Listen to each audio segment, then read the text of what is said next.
Welcome to the Scientific Investor channel. Today we have both positive and a bit of negative news to share. Along with that, we'll also analyze XRP, BTC ETH chart on different time scale, but more we'll concentrate on shorter time frames, and then we'll just look what or where we are in long term charts. Please do support the channel. Click the subscribe icon. If you guys like the content I provide on a daily basis, please do subscribe and click the like button. Any suggestions to improve the channel is deeply appreciated. Do comment your suggestions in the comment section below. Now, we can see that we have positive news and a couple of negative news showcasing that the price can actually move to the downside. Say the technicals are indicating that we have completed the distribution phase and we may be looking to go down further. Now, this is the first one from King Solomon at XRP All. Accenture blockchain commercial. It shows Accenture, a partner of Ripple, is already is ready to advertise blockchain. I have a feeling that this proof of concept stage is coming to an end. So that means they'll go into full production stage, and that's actually good news there. Now in this, you can actually see that at the bottom, the highlighted one is delivered together with Accenture and Ripple. So the fundamentals are getting stronger each and every day. Being an XRP community member, I'll suggest that be strong, hold your positions, don't leave that to whales. Now the next one is from XRP_Crow at Stidas. XRP Ledger, the king of blockchain transactions. So that's XRP, right? While they've just rebranded XRapid into on-demand liquidity, we can see there are improvements happening. The XRP ledgers are recording all-time high volumes. So this is actually representing that at one point over half of all blockchain transactions happened on the XRP ledger. That's enormous, considering say there are 1,000, 2,000 cryptocurrencies, and more than half of the transactions for that was recorded on XRP ledger. So the benefit of this is, say you can use Bitcoin, or you can send Bitcoin using XRP ledger, you can send Ethereum in XRP ledger, right? So that's a inclusion. When we say financial inclusion, it's like you can include even fiat currencies and then almost every cryptocurrencies, right? So that's best. Now this is showing that XRP liquidity index soars as new all-time high hits again. Now this is on December 11th, right? We are hitting new all-time highs almost every time. Previously, when we reached around 4.55, we were really happy that the all-time high is increasing. Now we are near 6.8. That's getting high week by week or month by month. We're actually moving higher than again. Now see, November 17th, we can see a growth in ODL by 1.169. So whereas we are actually increasing day by day, or at least week by week, we are getting new all-time highs. So there's a tweet from Bull Run Wonka XRP, new all-time high. Whole XRP, I completely agree with him. Give him a round of applause. He's actually a good guy, providing a lot of news in his Twitter. Now this is actually showcasing that Ripple sends almost 2.2 billion XRP to crypto exchange Bitstamp as Bitcoin whales moves 6,200 BTC or 6,200 BTC. So this is the whale alert showcasing that around 4.9 million USD has been transferred from a Ripple OTC distribution wallet to Bitstamp. Now I actually wonder, previously they stated that the OTC distribution will be limited, so I believe still there are customers who are looking at buying more XRP. Now as we can see that the 6,200 BTC worth of 44 million was moved, and here around 49 million USD is transferred in XRP. So that's actually big thing to see. On a daily basis this is happening. Transactions are happening in the XRP ledger. Financial institutions are getting comfortable, so more and more institutions will be jumping into the ledger, and as the network grows, we can see a tipping point. Yes, it's not today or tomorrow, but it's coming soon. Now this is SBI Ripple Asia to use half of overall Ripple network. So what you have to think is SBI is concentrated in Japan, whereas SBI Ripple Asia is actually looking all over Asia. Say South Korea, they have partners in South Korea, they have partners in India. So almost all the Asian countries, they are actually covering that, and they're looking to expand it to almost half of their Ripple network. Now Ripple is a company who's having, you know, customers all around the world, and if just the Asia is looking to expand it to that level, you can understand the regulatory clarity in, say, South Korea or Japan. Yeah, I'm not showcasing that other countries don't have that. Say countries like Switzerland, then Liechtenstein have even more clarity, and yeah, companies are moving to that country.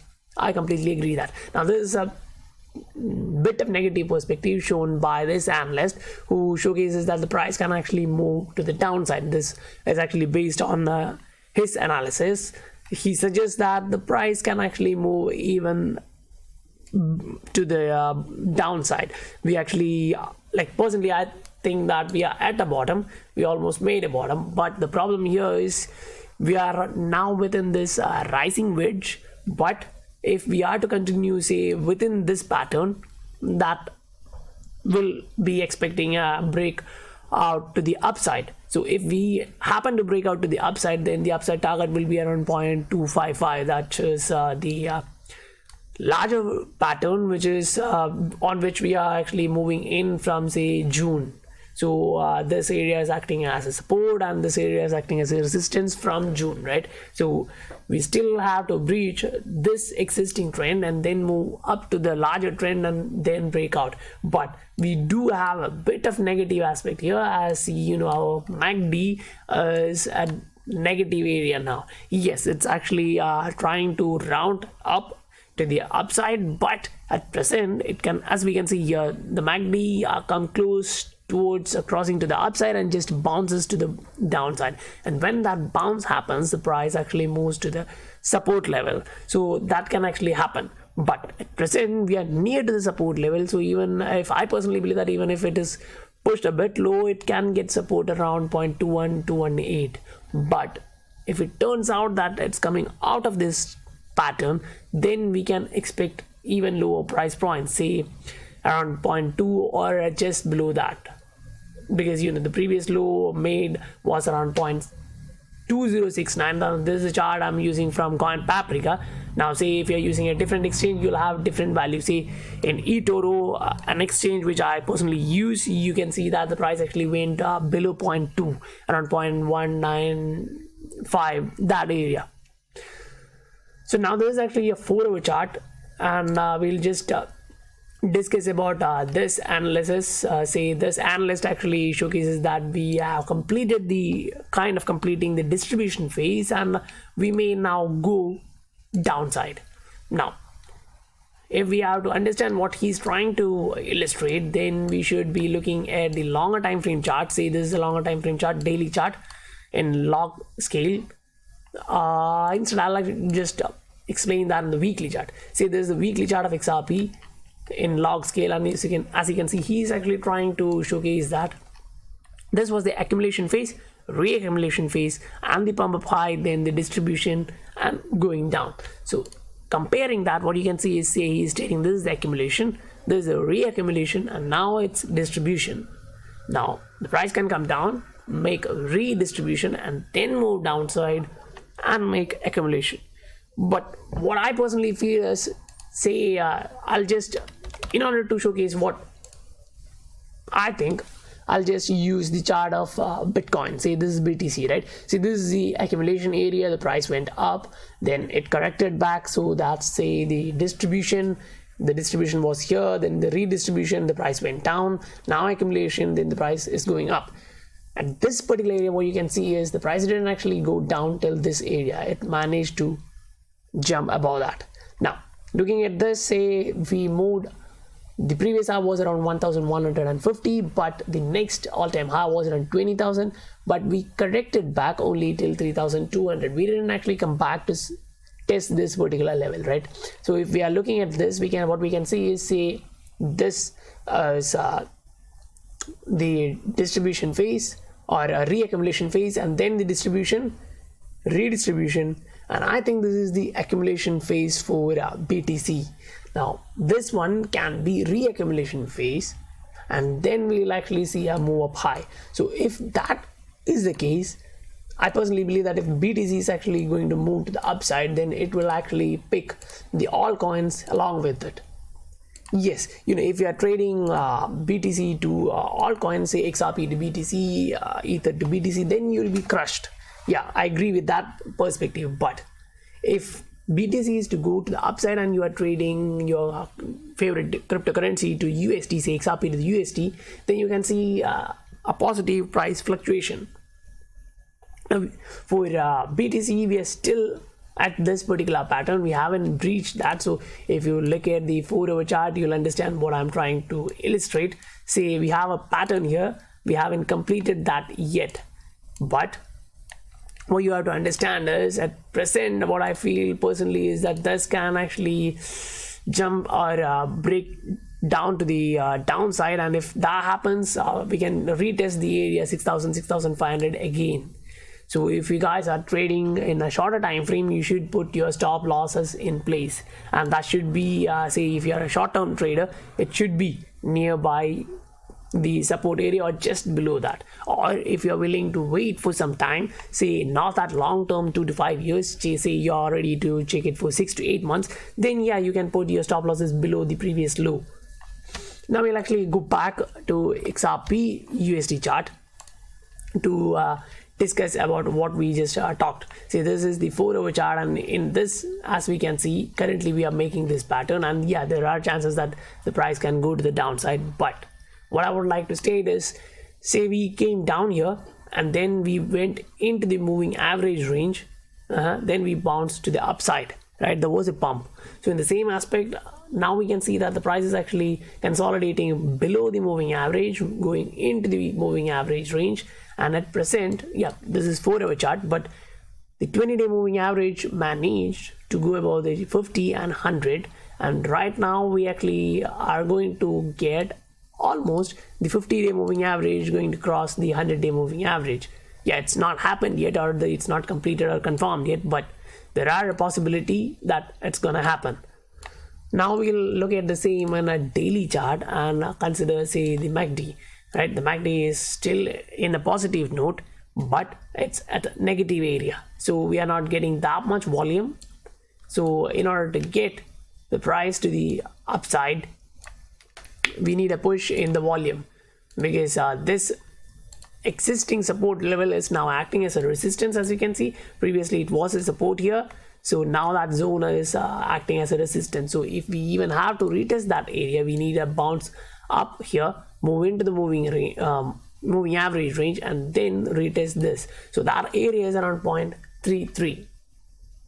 So if that is to happen, then in the shorter time frame, say this should be a perfect buying opportunity. But what you have to think in that area is, say while you're trading XRP in a shorter time frame, what you have to think is, this asset is actually volatile, right? If you're trading in shorter time frame, yes, considering the speed of transaction, 3 seconds is nothing. But if you're a trader who's trying to make money from this market, you should be cautious. Like if the price is actually breaching the current trend line support, then you should be waiting to get a bounce. Otherwise, if you are a short-term trader who is looking for a buying opportunity, say you can place your stop losses somewhere here, and if you get a bounce, then yeah, you can buy that bounce. But what you have to keep in mind is the upper target is not that high, right? It's a bit low. Say you will be targeting around 0.23, and considering the current price, it's not that much of a profit. It's around 5%. Yes, if you are looking at the traditional financial institution which give you, say in South Korea, 2 or 2.5% per year, or in, say in India, you get 5%, 6% per year, that's much better here, right? 4.9% maybe in a couple of weeks or a month. But at the same time, you have a risk down here with your stop loss, so your risk reward ratio should be adjusted. See, if you're using leverage positions, I don't suggest my audience to use leverage positions right now. But if you are a long-term investor having a much bigger capital, then yes, you can look at it in a different way. Say, as Howard Marks explains, you should be aggressive when the market is at the bottom, meaning when the psychology is low and the market price is at the bottom, you should be an aggressive investor. Whereas if the psychology is high, the price is high, you should be careful, you should be defensive. So in that aspect, say if I try to connect these bottoms here, what I personally can see is that we're getting kind of a rounded bottom here. Yeah, I've been feeling the same from last couple of months. Like when we reached around here, I thought, yeah, we're getting something when we moved a bit up. But yes, we came to the bottom, we retested that area. So in that aspect, we can still go down and touch this area, because anything can happen, right? So if this is not yet confirmed whether it's going like this or whether it's gonna go like this, right? This is cryptocurrency market, we can predict that in that aspect. Now we'll actually look at the chart of Ethereum to USD, because as most of the people consider Ether as king of altcoins. I'm an XRP community member, so my perspective is a bit different. But anyway, considering my audience, I'll say this area is acting as a resistance from a couple of weeks, and now the 20-day moving average is pushing the price to the downside. So that's on a daily chart. Now we'll actually go into 4-hour chart, zooming a bit in, and we can see that still the 20, 50 and 100-day moving average in 4-hour chart is acting as a resistance. So we haven't found a bottom yet, but this can actually act as a bearish checkmate. Like if you check check in Google, say bearish checkmate, what bearish checkmate is, you can see that the price is coming to the downside, moving to the downside, moving to the downside, and at one particular point the price is just consolidating. It's not going to the downside or making new lows. So at that point, the price should actually bounce to the upside. Most of the time that's the case, and it happens intermediately. See, this is the range, the price went up, it consolidated there, it didn't manage to breach to the upside here, it came a bit down, but yes, it bounced back. But here, if we manage to bounce around 165, 168 to 170, that's a positive news. But we have to manage our low above, say, 160 and then bounce above 200. Then we can say that the current trend is changing and we are making a new trend. Now that's actually for short-term traders, right? Because if you are a long-term trader, say even if you are using a 12-hour chart or a daily chart, what you can see is the price of Ether actually broke to the downside here, and if you are a seller, you'll be expecting a target much below this, right? Say you broke to the downside around here. Now that's my mistake. What I'll do with that is, say I'll use a measure tool and just measure the percentage. Say around 40%, you should actually expect around 40% of price drop from here, and that 40% is around, say, 90-95. So personally, I feel that that's not gonna happen. Now yes, that's just my perspective, because I personally believe that we already made that low. We managed to go to the upside, make a first bull run. Usually in the market cycle, you get first pump and then a dump, making the investors think, or retail investors think that the price is going to go down, there's a fake rally, and then the price pushes to the upside. So at this particular point, what I'll say is I won't consider buying Ether now. Yes, it always states that buy low, sell high, but in this market it's really hard to do so. But if you are a long-term investor, yes, you can buy at these price levels. It's not that high considering the previous all-time high as 1400. Now we actually went through a couple of updates and negative, positive news and the chart analysis. And again, I would like to request you guys, if you guys like the content I provide on a daily basis, please do support the channel. Click the subscribe and like button. If you guys have any suggestions to improve the channel, to include something else, please do comment in the comment section. That's really appreciated. I'll meet you guys on my next video. Bye for now.